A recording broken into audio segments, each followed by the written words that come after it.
Hey everyone, and welcome to this explainer. I am so thrilled to have you here today because we're tackling a seriously fascinating subject, the ancient science of mantras. But listen, we aren't going to look at this through some mystical or religious lens. Instead, we're cutting right through all those modern sectarian biases to analyze the pure, physical mechanics laid out in ancient yogic texts. We're going to treat this exactly the way the ancient scholars did, as a highly structured, almost architectural science of sound. So let's just dive right in. To kick things off, we really have to ask a fundamental question. What exactly is a mantra? Now that sounds like a super simple question, right? But getting a straight answer today is actually incredibly difficult. And honestly, the main reason for that is widespread sectarian prejudice. In our modern world, everyone kind of tends to favor their own specific tradition. Different sects will claim their mantras are the only true ones, and they'll often just totally refuse to accept the logic or practices of anyone else. So that universal, objective perspective, it's been completely clouded by personal beliefs. To find the real truth, we literally have to bypass all of that noise and go straight to a foundational, highly respected ancient text to see how they defined it before all these biases took over. So here's our roadmap for today. First, we'll cover the true nature of mantra. Second, sound and circular energy. Third, this concept of sput and its power. Fourth, the science of rhythm. And finally, the essential conditions for success. Let's get to it. Section 1. The true nature of mantra. We are stripping away the mysticism completely by looking directly at a cornerstone manuscript called the Mantra Maharnava. And honestly, the definition here might really surprise you because it is incredibly simple and physical. According to the text, the direct physical form of a mantra is just dhwani, which simply translates to sound. That's it. It's not magic. It's literally sound. But, it's not just any random sound. It is a highly systematic, rhythm-bound, and circular sound. At its absolute base level, a mantra is a precisely structured phonetic vibration. Basically, it's an engineered audio sequence. In his book Antaryog, the great scholar Mahayogi Anirvan explains this perfectly. He notes that the specific word choices in mantras were developed by master yogis based on intense, divine states of consciousness. Now, sure, these words definitely carry inspiring meanings and really beautiful messages. You could easily write a deeply emotional poem with them. But their true greatness? It actually doesn't lie in their poetic meaning at all. It's all about their precise phonetic arrangement. The exact way the syllables are woven together is what actually gives them power. So it really helps to think of these ancient yogis less as poets and a lot more as master audio engineers. Which brings us right to Section 2, Sound and Circular Energy, and how this dynamic flow actually operates. Now that we know a mantra is an engineered sequence, we need to understand how this arrangement behaves dynamically in physical space when spoken out loud.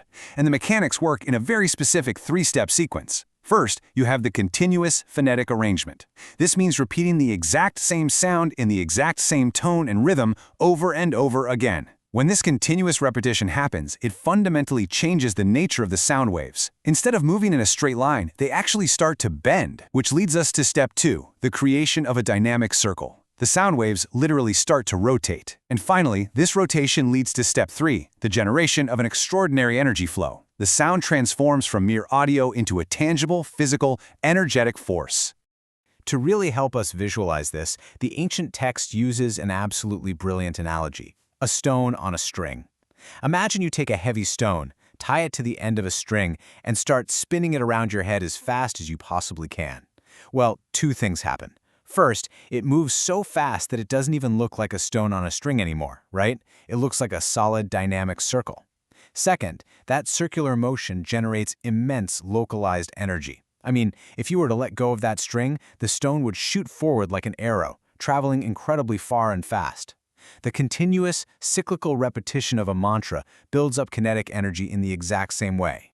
Let's compare this directly. When we use normal speech, like how I'm talking to you right now, the sound waves travel in a linear path. They basically go straight out, they hit an obstacle, and they fade away. But mantra chanting is an entirely different beast. By locking the sound into that continuous, repetitive rhythm, the sound waves become circular. They spin, exactly like that stone on a string, creating an extraordinary energy flow that impacts both the inner physical body of the person chanting and the outer universe around them. This massive flow of energy is actually what people often witness and mistakenly call a miracle. But it's really not a miracle at all. It's just the sheer mechanics of circular sound waves at work. All right, Section 3, Spot and its power. We're now entering the real climax of this phonetic power. So we need to talk about a highly specific technical term from the source material, spotthought. Mantras are incredibly short, right? You obviously can't fit a sprawling, complex philosophical essay into a few syllables. Because of that, the immense power of a mantra doesn't come from some long-winded explanation. It relies entirely on spotthought, which is the extraordinary impact and explosive resonance that the sound triggers within the surrounding environment, or what the texts refer to as the divine element. It is basically the audio equivalent of a massive chain reaction. The text uses another fantastic analogy here, and is one we can all probably picture: a pond. If you toss a tiny pebble into a still pond, it creates small, weak ripples that just fade out super quickly. But if you take a massive stone and drop it into the water from a great height, boom, there is a loud crash, massive waves, and this vast, echoing resonance that completely disrupts the entire body of water. That massive disruption, that is fight. And it's exactly why something like the famous Gayatri mantra is structured the way it is. Its unparalleled phonetic structure is essentially engineered to be that heavy stone dropped from a height. Moving on to Section 4, the science of rhythm and the flow of laya. If you're generating this explosive sound energy, it obviously can't just be chaotic. It has to be precisely controlled. And that brings us to rhythm, or laya, which is all about the flow and intensity of the vocalization. The texts categorize this into 3 really specific methods of practice. First up is manasik, which is entirely mental. You're repeating the sound silently, entirely within your mind. Second is vachik, which is vocal, speaking or chanting it out loud for the world to hear. And third is a panchu, where you drop down to a near whisper. Your lips are moving, but the sound is barely audible to anyone else. Each of these categories controls the intensity of that energy flow in a completely different way. But this precise science isn't just about volume. It's heavily reliant on pitch and musical cadence.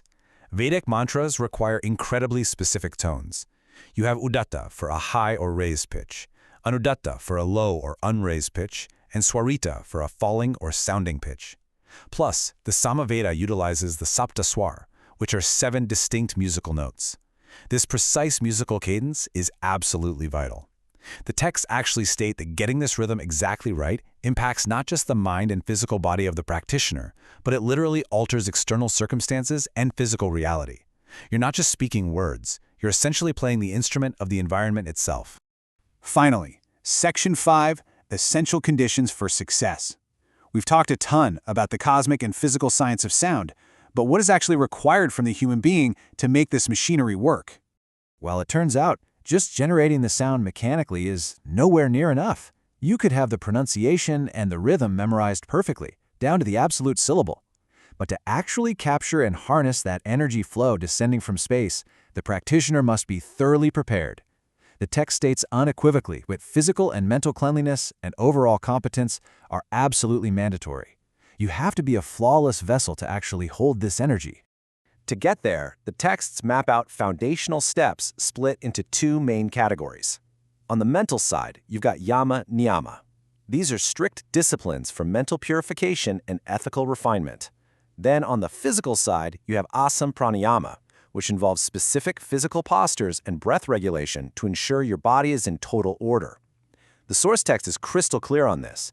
If you do not complete these foundational, preliminary steps to purify the mind and body, it is completely impossible to enter higher energetic states like pratyahara, dharana, dhyana, or samadhi. You absolutely have to build the foundation first.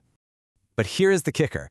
Even if you somehow master all of those physical and mental disciplines, there's one final, ultimate condition. The text delivers this incredibly powerful, kind of blunt metaphor. A lifeless body, no matter how much it is decorated, yields nothing. What they mean here is that if you lack shraddha, which translates to profound faith, emotion, and active mental engagement, your practice is completely dead. Think about it. A skeptical or highly distracted person could perform the longest, most painful, and perfectly pronounced chanting rituals for years, and it would be absolutely useless. Without shraddha, you're literally just putting makeup on a corpse. Emotion and intention are the essential spark that ignites the whole phonetic engine. And that actually brings us to the end of our breakdown today, leaving us with a final, pretty provocative thought to reflect on.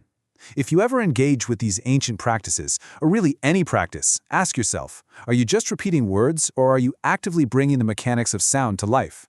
The next time you hear a chant, ask yourself, is this just a nice song, or is it an engine waiting for a spark?